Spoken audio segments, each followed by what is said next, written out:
Hey guys, welcome back to the Snapper and Chronicles. Today we're coming back at you with another Ratchet video.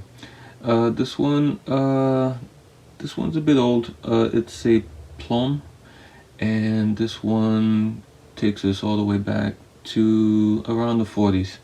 So it's a pretty vintage Ratchet. And before we jump into this, if you want to subscribe this channel, by all means do so.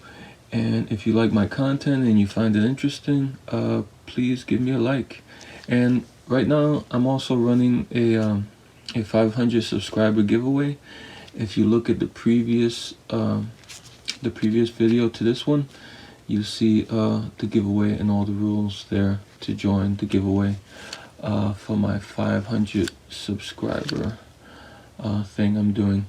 Okay, this one, like I said, is a Plomb, and you can see there, see the letters. This is the 5249. It's a 3/8 drive ratchet. These were Plomb, we know, around the late 40s turned into Proto. So these were the early Protos, you can say. I think they still have a model that they run that's 5249 in the modern Protos. So this model pretty much, for the most part, has been unchanged for like 80 years. So, and it's been the mechanism in this model has been the prototype for many a Ratchet up to now. You see a lot of Harbor Freight, Pittsburgh Ratchets. They have pretty much the same mechanism as this Ratchet had, and this mechanism's been going for over 80 years. So okay, let's take a look at the handle. There were two different models of this. This one was the earlier one, according to Alloy Artifacts.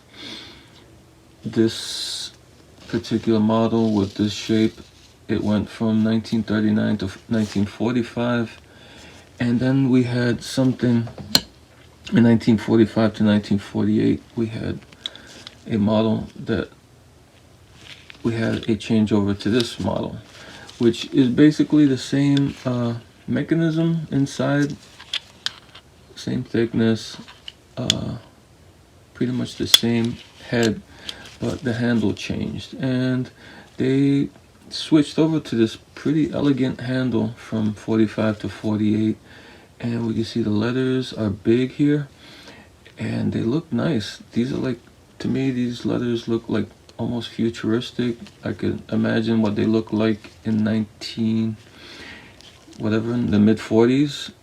They look even kind of futuristic now, these letters, and they had a nice pebbled, the background of the letters, you can see this nice pebbling of the metal there. And on the back, made in USA, the model number, same one, 5249, and also the pebbling behind the letters there. So a very nice, elegant looking Ratchet. Didn't last long. I think maybe 3 or 4 years they had this design. And here's another one. This one is similar, but the letters you can see are smaller on this one, the top one. You still have the pebbling on the background, and on the back, instead of made in, it says manufactured USA with smaller letters. But basically the same Ratchet throughout, the same mechanism for the Ratchet. And actually I replaced this switch with a homemade switch, because you're gonna find that if you see a lot of these, they're gonna be missing the switches sometimes, because the switches are pretty thin, as you can see there, and they're only pinned in place by this post that holds the pendulum that switches the Ratchet. So a lot of times you find these and they'll be missing the little metal switch here, because there's not a lot holding it down. But let's get into this one, and as we can see, This one has a knurled handle, and the knurling feels pretty good. It's pretty aggressive, and the knurling is pretty uniform from the top to the bottom. I don't see any really like uneven spots where it's flat or anything. It kind of knurls. It's good knurling from top to bottom. And let's look at the end. I'm not sure what the coating is, but according to alloy artifacts, the coating on these were just plain metal, just plain steel for this model. Just polished steel. Let's open it up and take a look inside. Okay, this one, and you're gonna find this a lot too on these on older ratchets. It could be any ratchet with two screws that hold the plate. You're gonna find that one of the screws is gonna be a replacement a lot of times, and this one has a replacement screw. Is this flathead screw here is a replacement. They must have lost the screw a while back. This is what the screw looks like. Not much to see. A lot of times also they'll be stripped out because someone will over torque it, or it'll be stuck and they'll just keep going, and they'll strip out the heads there, or the screw grooves. I mean the Phillips grooves there. So look out for that too. The screws might be damaged. And here I have a flathead, and we'll open up this. And a lot of times when you take the screws out, there'll be a lot of gunk in the grooves. In the Phillips also, it'll be full of junk and dirt and debris and grease and grime. So a good idea is to grab a pick or something and clean out the groove before you unscrew it, to make it a lot easier to unscrew. Here's that screw, and as you can see, this one has a flat bottom to the screw head, so it's definitely a replacement screw instead of a chamfered screw head like that. I forgot the correct name for that screw, but you can see the differences between the screws. This one has like a flat bottom, and that one has that edge there, which corresponds and is correct for the ratchet. Okay, now we remove the plate.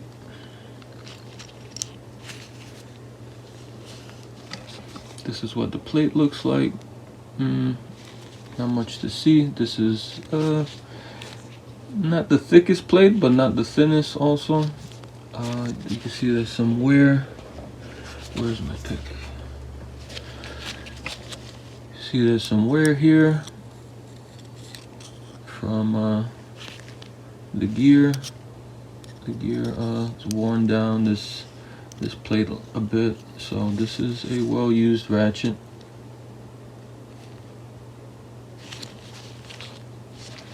That's what that looks like. Okay, now we take the gear out. And this gear is pretty coarse. I think this is 25 teeth. So a pretty coarse ratchet. But this mechanism, let me put this back in. This mechanism, let me hold these. Very light back drag. So that's one of the good things about this ratchet in particular, and this mechanism in particular, is that you get very little back drag from this mechanism. And that's the back of the gear. Here's the anvil, and you can see the ball detent. It's pretty well done, pretty well centered. Still feels pretty tight, the ball.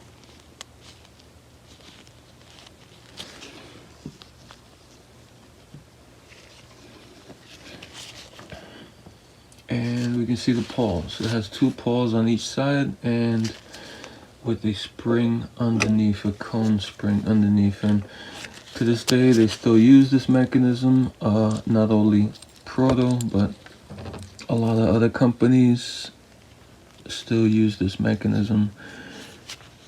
It's pretty popular, it's easy to manufacture, has benefits, and it's a well-proven design. Here is the cone spring. Let's look at that, and here is the pawl.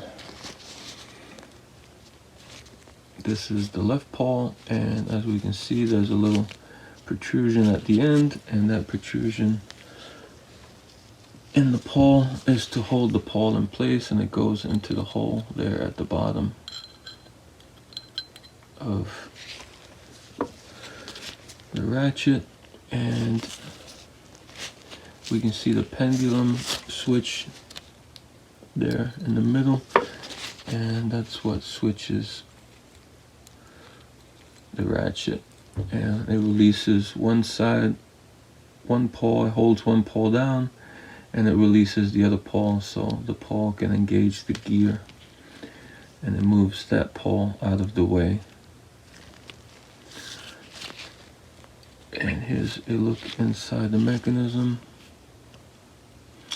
Not bad. Looks pretty clean for its age. It's the broaching was pretty decent. I don't see any major problems in there. Looks pretty good. I'm gonna leave that pawl and spring in there just to make it a little bit easier to put together. And here we see the other side. It says made in USA, and it has this little code there, and you see Plomb from this period, they have these codes. I'm not sure what they stand for. If they're a date code, I'm not sure. I couldn't find any info on them really, so, but they are pretty prevalent on ratchets in this time period for Plomb. And okay, to put this back together, what you do is you put your pawl in, and remember the pawls, there's a right pawl and a left pawl, and you put your right paw in and you get the spring in, and then you depress it with the switch, with the pendulum switch. You hold that side down and you put your other paw with that little protrusion in that hole down there, and you move it like that, and you move the paw towards the switch so you can get the spring under the paw.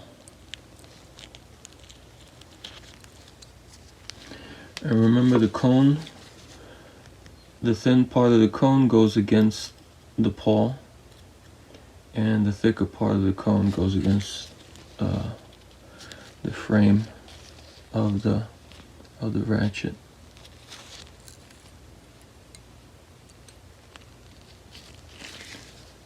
And now we put the gear in,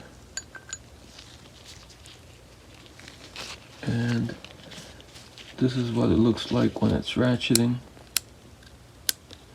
See, the switch moves that pawl out of the way and engages, lets this paw engage the gear.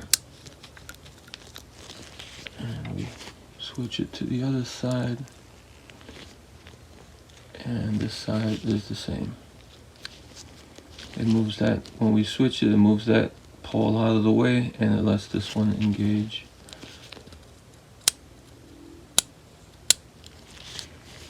Okay, and now we just take the plate and we drop that in place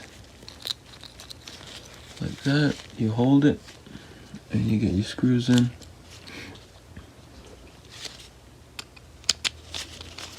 And you screw your plate down. Not too much torque, because you don't want to strip out the threads in the plate or strip out the screw. If you need to put something this old into use, on to service, maybe you might want to put some Loctite on the screw instead of going too hard and too much torque on it. And there we go. And it's switching. It's very light back drag, like I said. And that's about it. Yeah, those were the old Plomb ratchets. Still, the mechanism still in use today by many companies. Tried and true mechanism. And this is one of the early ones. This one, like I said, this one dates back from the late 30s to the mid 40s. Still in working condition. I'm not gonna put this to work, but I just keep it as a collector's item.